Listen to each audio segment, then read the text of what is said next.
Bienvenidos a todos. Hola, buenos días. Buenas tardes. Buenas tardes. Hola. In some places. No, pues buenos I'm días trying para to see mí. Yo estoy en Texas, California todavía. Alaska. Nice. Oh, wow. Oye, qué buena onda. Hola, Edgar.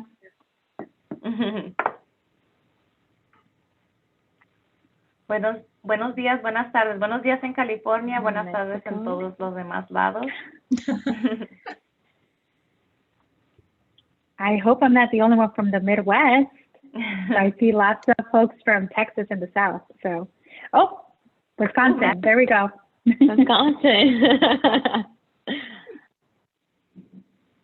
Costa Rica. Costa Rica. ¿Vieron eso? Excelente. Oh, wow. Me encanta. Well, welcome everyone. We're very excited. We have an amazing panel today. And so for those of you that are new to NLCUP, we want to welcome you to the National Association of Latino Credit Union Professionals. And we'd like to sincerely thank those of you guys that joined our webinar last month, which was Open Your Eyes to Latinos, which was in April. So that was the first of a series of conversations that we're going to start hosting every month to engage Hispanic credit union professionals. And so we want to provide a safe place for all of you to examine issues affecting Latinos within our industry. So we're very excited to have all of you guys here today. And with the support of Tuna Mutual Group and Inclusive Juntos Avanzamos, we see it very necessary to create a more diverse credit union industry nationwide. And with your help, we're going to be able to reach our goals. We're committed to build a strong network, and we are here to provide that for you, a strong network of professionals and credit unions to offer a responsible and affordable services to our members, but more than anything, to be here to support each other. So as credit unions, we've become more diverse. A new generation of Latino professionals is joining our movement, bringing a new perspective on how we should engage with the communities we serve. So new ideas continue to help so that we can continue to serve our Hispanic and immigrant communities. But yeah, we still have, in our own industry, we still have challenges that we face. And so how do we address those challenges to empower this generation? And so those are some of the things that we're going to be discussing today. So we have a fantastic panel of young credit union professionals as they talk to us about their journeys and some of the challenges that they face. So we're very excited, and I'm very excited personally to hear from them. So, you know, some of the things that we're also going to be discussing is the idea of our language, right? And how we convey the message that it's a valuable tool. So we know that being bilingual can improve our competitiveness in the job market. And there's a lot of opportunities for us. So you're also going to hear from these ladies about how being bilingual has been a positive thing in their career. So I would like to introduce our panelists, and I want each one of you to please share your personal journey, where you came from, what brought you to the credit union industry, and what position you have now, and where you want to go. So we're going to start with Kenya Calderon. She is the VP of Bilingual Business Development Director at Green State Credit Union. So Kenya, welcome. Thank you. Thank you so much for having me. Good afternoon. Buenas tardes a todos desde Iowa. So I did see a couple folks from the Midwest. So I'm happy to see some of us representing strong. And what brought me to the credit union industry, it was fate, to be honest. And we'll dive into a little bit of that story, but I was able to make a connection with a Latina CEO that was leading Coopera Consulting at the time. And I was still in college, so I asked her to have a cup of coffee with me, and she was looking for an intern at that time. That was maybe 7 years ago or so, and 6-7 years ago, and I haven't left it since. So it's an honor to be part of the credit union movement, because I grew up going to credit unions and interpreting for my parents as I grew up in an immigrant household. I'm originally from El Salvador, so what I'm going to be doing and what I'm doing right now at Green State is implementing and leading a strategy to grow among the Latino and bilingual communities in our field of membership. It's a little bit about me. Thank you so much. That's awesome. Thank you so much, Kenya. Next, we have Diana Cervantes, Vice President of Business and Community Development with Premier America Credit Union. Welcome, Diana. Gracias, Ruby. Gracias a todos por estar aquí. Bueno, yo soy Diana y soy mexicana de Michoacán y pues tengo ya como, ¿qué será? Como un poco más pasado de 20 años en este espacio. Comencé como muchas personas pues en la línea Teller Line, ahí ayudando a los clientes, pero sí empecé yo con un banco y no hasta como después de unos, que serían como unos 10 años, me cambié a las cooperativas.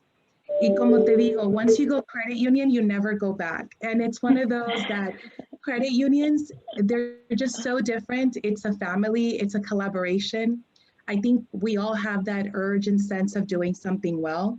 And with Premier America, I've been here now for a couple of years, and my responsibilities include really growing our California and Texas market, since we have branches in both locations, and really focus in just building that pride, right, in our multicultural communities and helping our Latinas really go up to the next level and helping the next generation, because it's so important to see people that represent us in the credit union, not only in the industry, but also in management positions.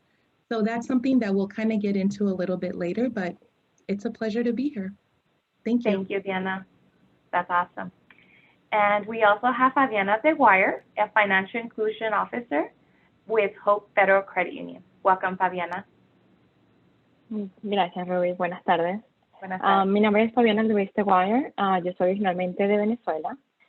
Tengo unos 17 años acá en Estados Unidos y vine originalmente como un estudiante y se ha convertido en todo un journey. Tengo un bachelor's degree in business management con una concentración en administration. And I have been working in the financial services industry since graduation. I transitioned to the credit union movement industry a little over 3 years ago with Hope Federal Credit Union. I'm currently a financial inclusion officer with them. Y mi role con ellos es traer financial inclusion to the Hispanics in our area. One of the things that brought me to Hope was a little bit of faith and a little bit also the fact that I had the opportunity to have a different experience than many immigrants do in this country. And Hope's mission to bring financial inclusion and affordable products and services to underserved communities really resonated with me, along with the credit union motto of helping people. So I really wanted to help Hispanics in the South that did not have the same advantages and luck in a way that I did. So I have been with them since, and I honestly loved it. It's been amazing. Thank you, Fabiana. That's awesome. Thank you. And so, you know, this is, we're very excited to have all of these ladies, and we're going to dive into a little bit more into some of the issues that we sometimes face as Hispanic leaders, right, as Latinas. And so I'd like to share a statistic with you. On average, Latinas in the U.S. are paid 45% less than white men and 30% less than white women. And so the assumption is that this gap is due to less educated Latinas. However, we know that even with the same level of education and the exact same experience and job title, Latinas will continue to make less than their male counterparts. So my question to you, Kenya, is what can we do to change this? You know, should salary negotiation techniques be implemented, and how can we get that done? Great question. And I appreciate the fact that we're starting with this topic for this conversation, because it does get overlooked, I would say, and comparing Latinas to other women from different race and ethnic backgrounds, we're at the bottom, right? We're as a community as a whole in the United States, we're earning a lot less. So mentorship and salary negotiation techniques are extremely important. I also think it's important to understand why is this gap here? How is it that in the last 30 years, it hasn't changed? Like, I think it's changed 4 cents in the last 30 years. And so one of the things that I attribute, actually we can attribute this pay gap existing to many different things. One of them can be the way that Latinas are perceived in the media too. So think about the way that we are represented in movies. I think we're getting better. For a very long time, we were represented as least educated, always having an accent, right? I'm sure we can all think about Modern Family. And just all of those different notions does impact the way that folks see us. So it is up to us to make sure that we're advocating for ourselves.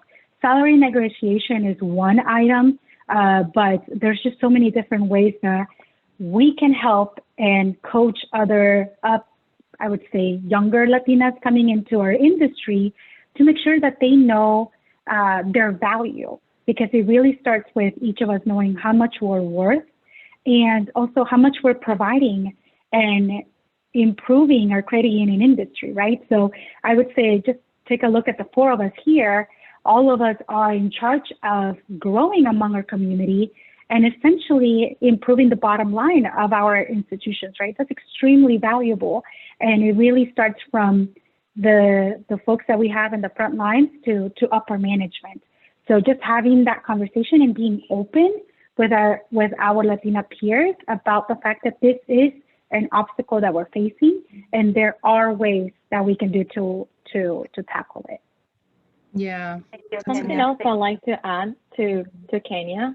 I feel like because of the larger representation that we had in our credit unions, and I'm sure I probably speak for all of us, and also the panelists and the people in the chat, we wear many hats in our organizations, and we are not compensated for those extra roles that we also pick up and we help with. So that's something that we need to be more upfront about and really stand up for ourselves and what, like you said, what we bring to the table and what we really apport to the organization.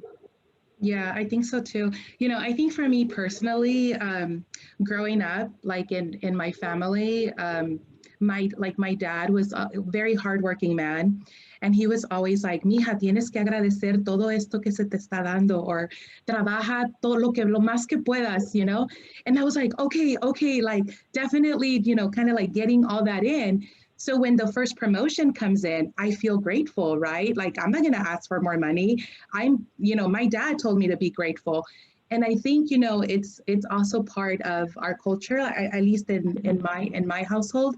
It was, you know, such a different culture from like my, you know, like white friends, right? Where they can talk to their parents even a certain way, and I couldn't. So, you know, I couldn't really be empowered to have those conversations. So, but, you know, we're such an interesting dynamic. And I think the more that we grow within this level, we'll be able to mentor others to, you know, be a little bit more, you know, like Kenya and kind of, you know, speak a little bit more, and Fabi, and, you know, kind of get better at this. People. Yeah. Let's do this.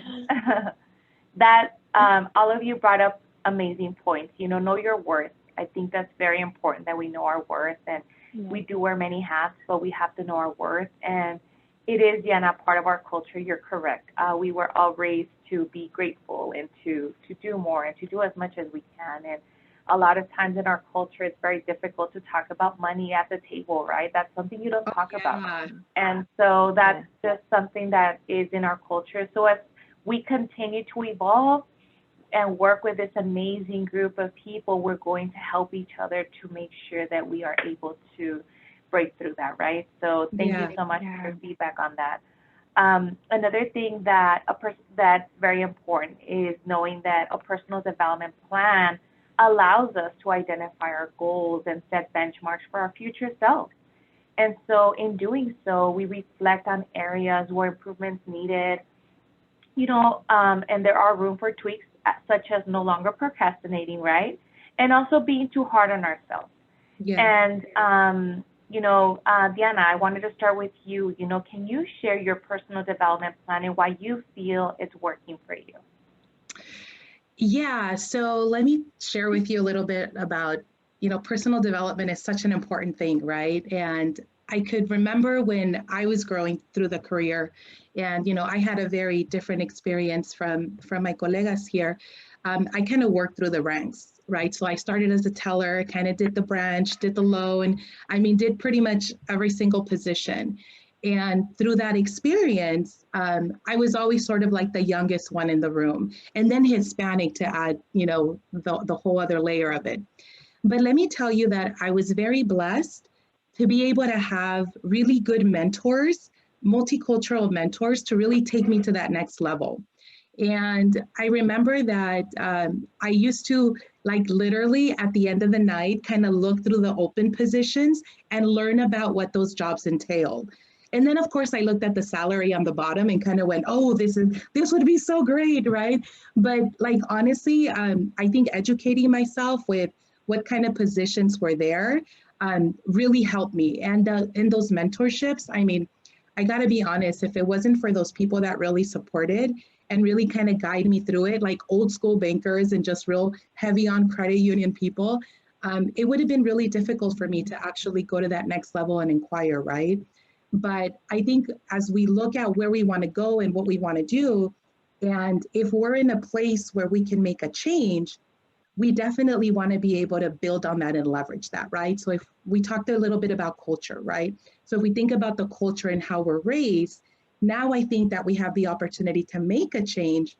We can definitely not only maybe become mentors, but we could probably, start nudging even our bosses or senior teams to start making some change overall and really bring those development opportunities to the table so that Latinas and, Latino everybody can really be in those positions and really cater to ourselves. And I think procrastination is something that, I think we all have it within us. I mean, there's Zooms back to back on a daily basis, but really taking time for ourselves and seeing what's valuable and how we can get better.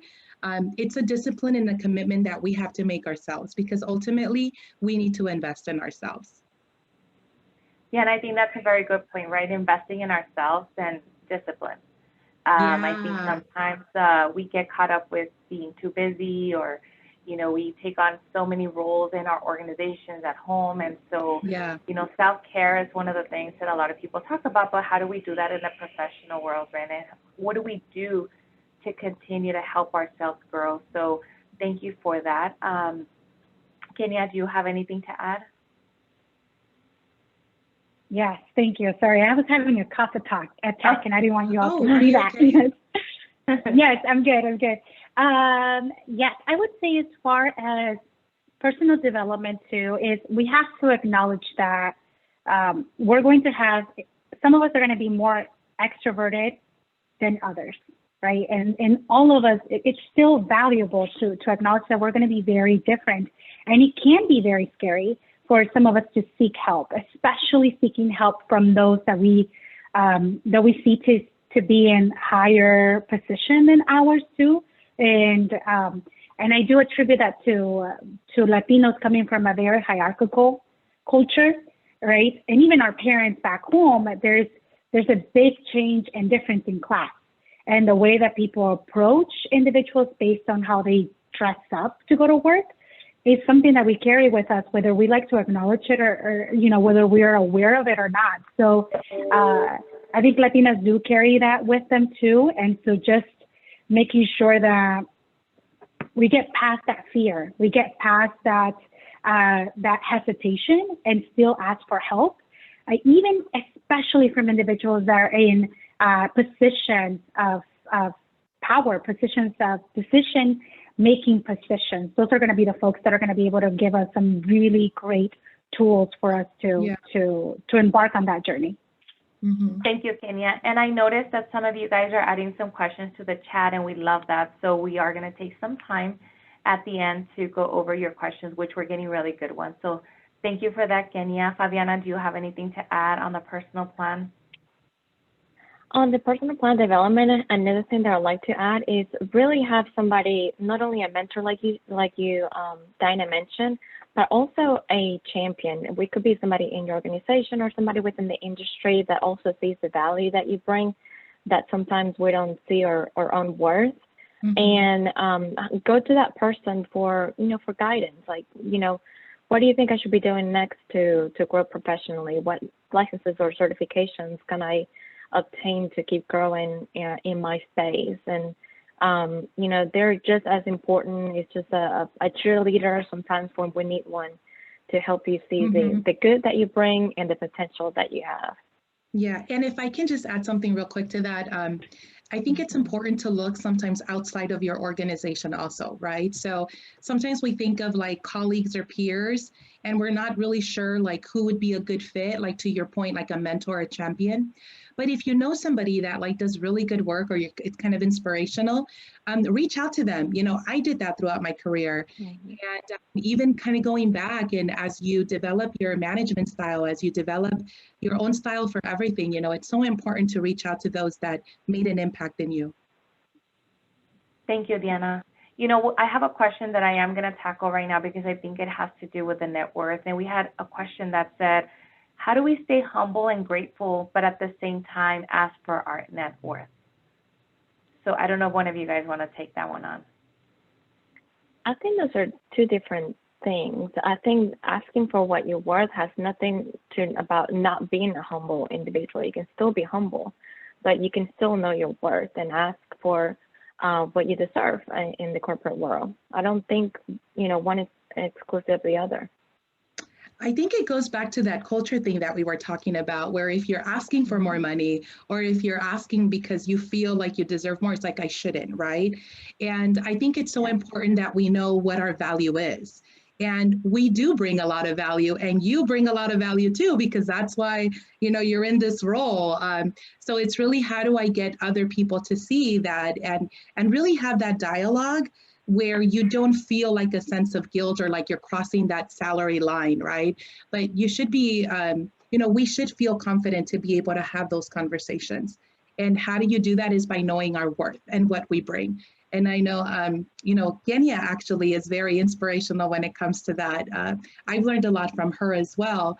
And, you'll get a little bit more about that here. Thank you. Yeah. Thank you. Diana says that because I remember one time, the very first time that I met her, I was having a conversation with her, and I think we were having lunch or breakfast. I was going to be leading the planning session for Premier America in my previous role. And just listening to her talk, I told her, so Diana, when are you going to become a CEO of a credit union?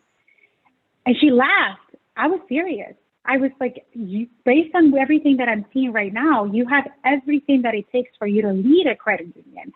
And so we can joke about that, right? So it really does take other people seeing what you're not seeing, right? And listen to when they acknowledge something that's not there. And going back to your question about how do we stay grateful but yet ask for our worth. So I am really big into listening to your gut feeling. So your gut feeling will never lie to you. If you have a gut feeling that's making you uneasy, that makes you feel like, you know what, something isn't right here. I am going above and beyond to execute my job responsibilities, but the recognition and the pay is not aligning. Listen to that gut feeling, because it's yourself telling you that something must change for you to feel valued. So I would say, and Fabiana, you put it perfectly, those are two very different things, right? And so just listen to that gut feeling. And I'm sure that we have people joining us in this webinar that the moment that they heard me say that, it made them feel something. So listen to that feeling and start to do your research to see how you can have those conversations. Awesome. Awesome. That's a great example in the chat too. There was an example? Yeah, somebody said that their mother taught me early on, right? To listen to their feelings and encourage them, right? To ask, why not me? So thank you, Helen, for that. And that's very true.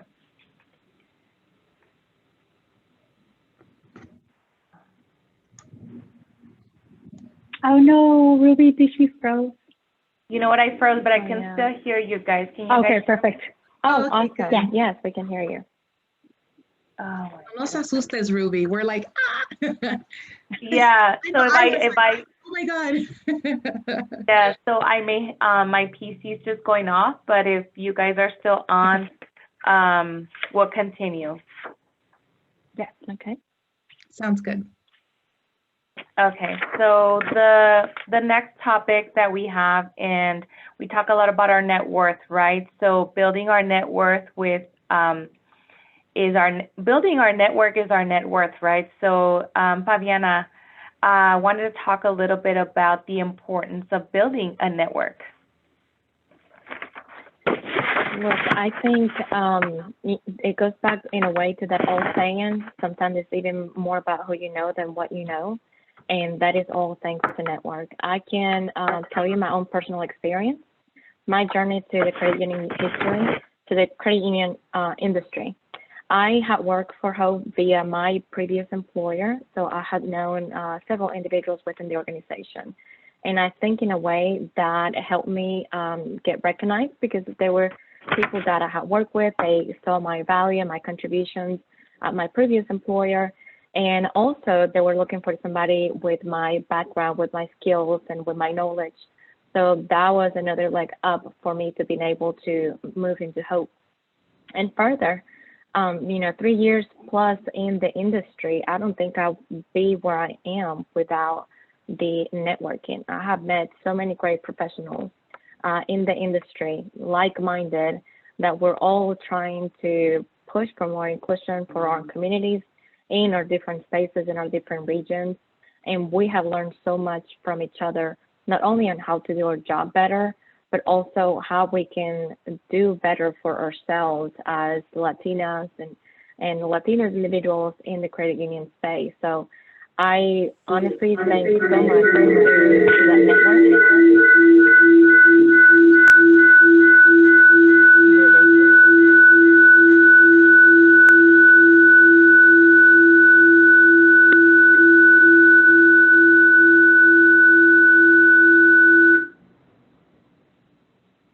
Thank you. We got you back. Just sí estaban levantados. Sí. Sorry about that. Awesome. So as I was saying, it really comes a lot to your network, and I can assure you that I will not be as far as I am today without the people that my peers, people that have believed in me, that have supported me along the way in one way or the other. And as scary as it may seem to approach a completely stranger at a conference or just maybe ask for a referral or a connection to somebody that you don't know, it really leads to amazing opportunities. So don't ever feel too shy to close that door because you don't know what is going to come out of that. I have met many people just over the phone. I've probably met some of the individuals in our chat that I have not laid eyes on in my life. And we still have been able in one way or the other support each other. And it really all thanks to networking. No te creo, Fabi.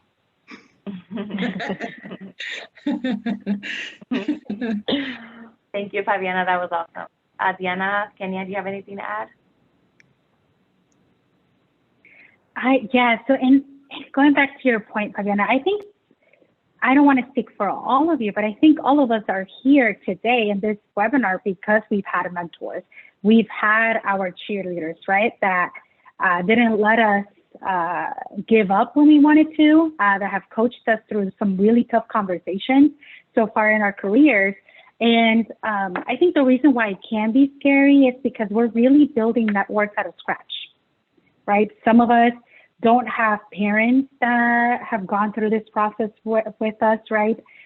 Some of us have done a lot of things alone, and it can be a very lonely process, but it doesn't have to be, right? So one way that I have built my network is by simply asking people for coffee. And some of the people that I met and had coffee with 6 years ago were some of the people that helped me and encouraged me to apply for the role that I have now at Green State. Right? So we're talking about something as simple as a 1 hour conversation, getting to know each other's background that could turn into a lifelong friendship and mentorship, right? And it really starts with a cup of coffee on my end. So Café sin pan Café sin pan dulce. dulce. Of course, the pan Special. dulce, right, Kenya? I feel special because you invited me for breakfast, so I feel very I did. Yes. Oh, I got the whole Ruby thing. and Fabiana outside there. Yes. Yeah, Yes. Fabi, So you gotta I do would. it. Yes. So it's super important. It's really important. And you know, the impact will be felt by our future generations. Because Yeah. if we're learning how to do this, then our future generations will be in a much better place to advocate for themselves in the future. Yeah, we're laying I the ground agree. for them. In the chat, alguien puso café sin pan dulce. That sounds like a perfect like morning webinar, right? Like to talk about like just networking, café sin pan dulce. That is a great title. I love that. Oh. Yeah. Somebody already did our job. We were going to talk about that, so that's going to be our next one. I think that should be the next one, café sin pan dulce.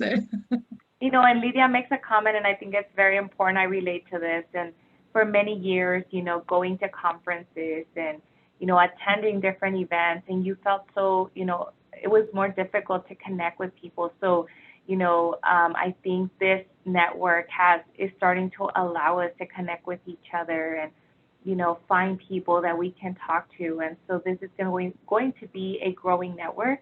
And God willing, right, one day we'll see each other in person and we'll already know each other and have our café sin pan dulce. So, yeah, or café with pan dulce, right? Diana, do you have anything to add?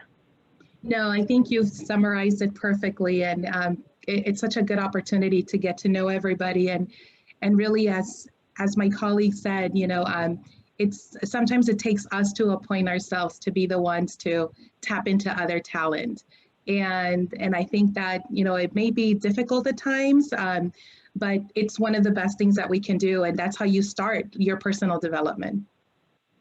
Definitely. We had a question early on, and I think it has to do with a lot of what you ladies are doing in your roles, and which has to do with financial inclusion, financial education, and especially providing this type of service in Spanish. So how important is it to provide financial education to your communities in Spanish, and how are you able to accomplish that? Beyond important. If you want to reach your Hispanic community, it's imperative that you are able to speak their language and communicate to them in a level that is understanding to them. And you have to understand your audience, and that is something that they prefer. So something that we do at Hope particularly is that if we're doing financial inclusion workshops, if it's geared towards Hispanics, I personally like to know what kind of Hispanics I'm talking to. I'm talking to individuals that have a high knowledge of financial information, or do I need to get them on a more basic level so that I don't lose them in the middle of the workshop? And also, you know, we also try to make sure that we have bilingual staff on the branches. So when they come in, they have somebody that they feel related to speak about their needs and their services. But being able to provide that in both languages is key. Ya, sí es cierto. Mira, yo pienso que cuando uno está tratando de desarrollar como lo que viene siendo la educación with all communities, ¿no? No solamente así en español, pero una de las cosas que hemos estado tratando de hacer es cómo traducir básicamente toda la experiencia de la educación en español, ¿verdad? Entonces viene siendo las inversiones, viene siendo las IRAs, vienen siendo con nuestro Wealth Management Group para que todos estén on board, viene siendo con los inversionistas, o sea, a todos niveles, porque una cosa es poder educarlos en cómo manejar su dinero, pero honestamente yo me acuerdo que mis papás no, o sea, ellos no hicieron mucho dinero, pero eran una de las personas que mejor presupuesto llevaban. Entonces, si nos ponemos a pensar en cómo maneja el dinero la comunidad, o sea, uno puede aprender también mucho de ellos, ¿verdad? Pero son las opciones y los servicios los que uno tiene que educar para que ellos puedan, pues, saber de otras opciones y cómo funciona todo, ¿verdad? Pero sí también, como quien dice, de todas edades. Al comienzo, a los adolescentes, a las personas un poco más mayores, dependiendo en la fase de vida que estén. Pero sí es súper importante y crítico. Diana, haces un comentario muy importante. En nuestra comunidad hay veces que queremos traducir el lenguaje, pero hay veces que el lenguaje es diferente en nuestra Claro. cultura. Entonces, Edgar hace un comentario de que si saben qué es el 401k y lo voltean a ver como, ¿qué es eso? Entonces, también saber el idioma, pero saber en la forma de que nuestra comunidad lo entienda, para que ellos se sientan más seguros de hablar con nosotros y poder discutir de veras qué son los que ellos necesitan aprender. Y también saber que hay veces que no entienden lo más básico, entonces saber que necesitamos explicarlo con más detalle y con más paciencia. Oh, claro. Y si te pones Conocer tu audiencia, esa Sí, es la clave. Conocer tu exactamente. audiencia. Exactamente. Y si uno, o sea, uno que está en esta industria a veces no entiende, o sea, honestamente, ¿no? Que uno que está haciendo los papeles de beneficios o lo que sea, si uno no entiende, entonces, pues, obviamente hay un nivel también de empoderamiento que uno le puede dar a la comunidad. So, go ahead. And also, in addition to that, I think like having that information available in Spanish is important, knowing your audience, right? But I also would like all of us to challenge ourselves to never forget where we came from. And I say that because I'm going to be like, I think everyone will relate to this. I think some of us grew up with our parents saying, oh, pero las del banco se creen mucho, right? Or maybe that's something that they experience in Latin America, where the people that worked at the bank didn't always treat people with the most respect, right? There was almost like this supremacy notion there. So for all of us, especially as representatives of our Latino community, never forget where you came from, because I grew up in an undocumented household. So for me, when I'm offering financial education, it's important for me to remember that they are the experts. No one knows how to stretch a $20 bill like a low-income household, right? So yes, we're explaining new concepts and ideas to them, but let's do it in a way that we still show them that they don't know these concepts yet, but we're there to help them. Not necessarily we're coming in to save them, right? Because they are the experts and we're working for the community itself. Yeah. And one thing I think we forget also is that, you know, Kenya, you bring up such a good point, because I remember many years ago when the whole like Dreamers, you know, started the defer action and all that. I remember that the credit union that I was with was doing loans, and about, you know, a good chunk of them were defaulting, and we didn't understand why, right? And one of the things that we did was we actually scheduled some time with the Mexican consulate at that time to educate us on the financial system for Mexico, because we were like, how do we talk to them about, you have to establish credit, like aquí si no tienes crédito no tienes nada, you know? So it was like, how do we establish that? And it was so helpful. And from then on, we kind of connected with all of these consulates and said, hey, can you show us how it works in, you know, El Salvador? Can you show us how it works in Guatemala? Can you show us how it works in Mexico? Because we want to understand, and it was so important to learn vice versa. They had a chance to ask us questions and we had a chance to ask them. And I think that really helped shape the way that I do financial education and empowerment with our communities, because you try to find ways and ideas that can help leverage that community. Thank you so much. I think this is very, very good information. So the neat thing about our webinar is we're going to try something and we hope it works. So be patient with us. One of the things that we talk about with NLCUP is allowing a space for all of us to come together and be able to talk about some of the issues that we face and how we've been successful and help each other out, right? So the four of us are not the experts yet, and we want to share a lot with you, but we have a lot of you that can share a lot of things with us. So we're going to break out into breakout rooms, and I know that you were sent a link when you registered, but I'm going to put it in the chat. And so we're going to try that. We're going to go into a breakout room, and from there, we're going to divide us into groups so we can go deeper into some of the issues that we're talking about and allow some of you to share some of your views on some of the topics that we discussed. So if we can take a few minutes, like 2 minutes, to log into this link, and hopefully it works and we don't lose you guys. And we can go into breakout rooms, and then we'll come back together and regroup. So if you want to go ahead and go into the breakout rooms, and we'll see you in a little bit.